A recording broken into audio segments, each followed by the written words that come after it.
All right, if you just joined us, it's still Journalist Hangouts. I still have Charles Sideho right here. Double O, Olayinka Oyegbile is also right here with us. And we also have, surprisingly, we have BKO joining us via Zoom. All right, straight to our next conversation. Security is not solely the absence of fear, but the presence of cooperation beyond borders. Following recent high-level security talks in Washington, President Bola Tinubu has approved Nigeria's delegation to the new U.S.-Nigeria Joint Working Group on Security as part of a broader plan to strengthen counterterrorism and intelligence cooperation. The team, which includes national security officials and heads of defense, interior, and intelligence agencies, is tasked with collaborating with U.S. counterparts to implement agreed frameworks. The move underscores Nigeria's commitment to partnering internationally in tackling insurgency and banditry across the sub-region.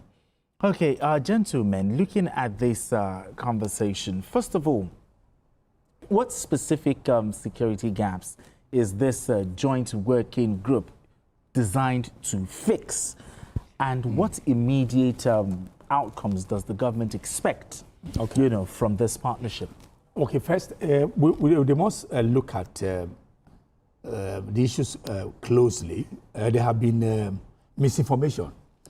Perhaps as our team will be going over there, they will have to look at all the cases by their own merit. First, is there indeed Christian genocide as Trump has put it, or is there other things that you can call it? So it will give our team the opportunity to, first of all, deconstruct whatever is on ground. Okay. Also ensure that misinformation is dealt with.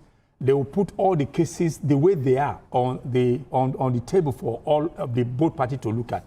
Then before they now be working out modalities on how they can collaborate, rather than saying you are going to be coming over there, guns are blazing and all that. I think we are gradually taking that out of the way to see how this bilateral relationship between us and security-wise to look at it and how the gains that will be coming to us. We start to gain, but where I have a problem, I always have that problem, Yinka, I'm sure you bear me witness. When you are talking about a summit on Africa, you are hosting it in France. When you're talking about something that has to do with Africa, you are hosting it in France. I am so sure that even this meeting will not hold in Lagos, will not hold in Abuja, and this is where the problem is. Why wouldn't the American team come over here? Does the location for the meeting matters a lot. See, it matters a lot. See, for instance, if I ask you, if I say, okay, I understand you're just saying, come to my house. If by default, I already cowed you to submission. If you look at even diplomatical and all that, I am a bigger entity is like summoning you to my domain. Yeah. So when you come to my domain, I mean, I will put the card on the table. So you'll be defensive rather than open up the whole thing. But if, for instance, they come in here, I mean, we are going to be at par. But when we are going to be discussing issue, we are going to New York or Washington, D.C. For me, by default, we're already on the defeatist level. It may not mean anything to so many people. That's the way I see it. Because if you want to talk about Africa, you're going to France. You want to talk about whatever is happening to Africa. Instead of going to Pretoria or going to Johannesburg or going to Alexandria or Cairo or Abuja or even Accra, you go over there and then we see our leaders going over there to talk about our problems. It's the same way we are going to be talking about the problem of Nigeria's security. We are going to Washington to go and look at it. That's where I have a problem. Okay. I like his point of view. Yeah. Okay, but we're still going to dissect it. Okay. But let's talk about the immediate deliverables. What are the immediate deliverables expected from, this joint working group? What are we expecting? Well, what we expect is that they are going to prepare our own ground, what is obtainable here, and present it to them that, look, the information you have is not correct enough, or is not correct. Not entirely true, too. But my own issue here is that it's a very good team that has been set up, but I think something is missing. I think this thing is beyond security.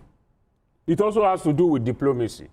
So there should be somebody who is an experienced and respected diplomat that should be part of this team. So you don't agree with the team? You feel that I agree with the team. Even the conversation is okay, but he's saying they should have there been. should be enlarged. an experienced Yes. I mean, all these, you have ministers, you have, there should be. Do you have a name you can throw up? For now, I think somebody like Professor Akinyemi, Bolaji Akinyemi comes to mind, yeah. or maybe if there is any other, I can't quickly, if there is any other from the north or the east. Like your Joe Keshi or something? Something like that. So, because, look, what you have done here, the problem is security. Yes, I agree. But beyond security, there's you also also diplomacy. have. So when you are going to discuss with people, you need people that you are going to meet. They need some names that they know or they've heard about or they are familiar with. Yes, Ribadu, he has been this, he has been that. Yes, they might know him and all that. But you need somebody that has the clout. That, look, experience, you cannot buy experience. Somebody who has been a diplomat, an academic, and all that will be very good. For instance, why not that Professor Joy Ogu is dead? Yeah. So people like that, people of that clout, Obiozo and the rest, you know, people of that caliber are people that they should support this group. Okay, BKO, I'm sure you're following this conversation. So many issues raised. Charles Idel talked about the location. Double O talked about, you know, the list, the persons, that maybe some person should have been there. But how do you weigh in here, BKO? Okay. Many people are aware that Trump posted on Truth Social that he was planning to launch a military attack on some locations in our country. But many people are not aware that even when all that was on, that even before the congressional hearing, the State Department was working on other ways by which they can help Nigeria to solve that problem. And they talked about providing military hardware. That question was asked pointedly from the U.S. government official who was at that hearing. And it was at that point that one of the female lawmakers who was on the side of Nigeria, American female lawmaker, said, shouldn't that had come before the threat to bomb targets in Nigeria and all that? So they had already laid down ways by which they can help Nigeria. They can identify where Nigeria needs help. In the area of intelligence gathering, provision of actionable intelligence, provision of military hardware, and other means, other avenues for cooperation that Nigeria needs that can help us defeat the non-state actors who are killing people in our country. So it's not as if, even as Trump was making all that threats, that they were not also looking at other areas. Because a president will have his idea, but the people work with him can also guide him and say, Mr. President, there are other ways by which we can achieve our aim without a resort to military action. Military action is an emotive issue. Even Americans, a lot of them were against going to to fight in the Middle East. So every time people talk about military action, there are many people who are against it, who will be looking at other means. And this was how this collaboration with the U.S. in addressing our security challenges came up. I am happy that we sent a team to the U.S.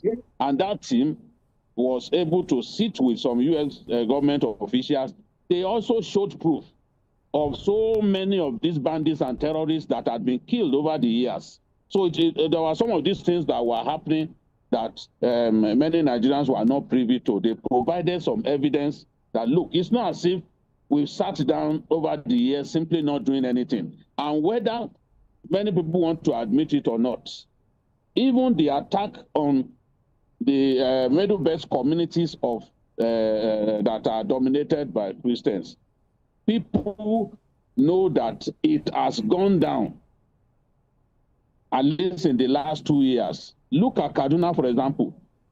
Christians communities used to be highly targeted. How many of such attacks have happened in the last 2 years? So they tried to explain to their hosts that, look, we've made some progress, and these are the areas where we made progress. And the idea of coming together and seeing how they can work together now then came up. So Nigeria is tightening up its end by setting up a committee that will interface with their U.S. counterparts so that we can see areas of collaboration, we can see areas where they can assist us, and hardware, especially military aircraft, ground attack helicopters and all that are part of the conversation. So we have people like Olubunmi Ojo, the CDS, General Oluwede. We have people like Paul Alabi, who is an embassy official, an official of the Nigerian embassy in the US, on this team. We also have a representative of the NSA's office. So the president has put together a team that, in his opinion, will be able to interface effectively with these people so that when they need to come together and talk about those areas of collaboration and work together. It's a joint working group. It's called the U.S.-Nigeria Joint Working Group. He is confident that these are people who can project our position and help us get the U.S. to de-emphasize the idea of coming to launch military attack in a sovereign nation. There are other ways by which they can help us. In any case, they've launched attacks in some countries, and we know that they didn't achieve anything. What did they achieve in Somalia, for example? Things got worse. An American pilot was shot down in enemy territory, and they dragged his remains through the streets of Somalia. So there are other ways. It's not through military means alone that you can solve problems. And this is the essence of this group, this joint U.S.-Nigeria working group. They are going to be working together, and hopefully we'll see progress in this area, because that is what they are after. Absolutely, absolutely. Yes. But we need to go on this quick break. But I just hope that even with all of these meetings, Nigerians are expecting results. Yeah, those results will come. What should Nigerians expect in the coming days? Number one, just in 30 seconds. Number one, the escalation of the tension. Yes, the escalation is very important. Yes. And then it may not be a general law, but a reduced rate of criminalities. Of course, we can't wish it away for overnight. So if we're able to have that de-escalation of the tension, we also have a reduced number of these incidences, criminality and all that. I'm sure Nigeria will say, okay, I think the government is actually doing something close to something that's good. Just in 30 and seconds. Also that we must see actions to be taken. Because you see, the spiral increase in all this criminality could be planned to also jeopardize exactly the country and say that could be politically motivated. So people, the government needs to move down on all those criminals and exterminate them. All right, gentlemen, we need to go on another quick break. And when we return, our final conversation will be here. Don't go away.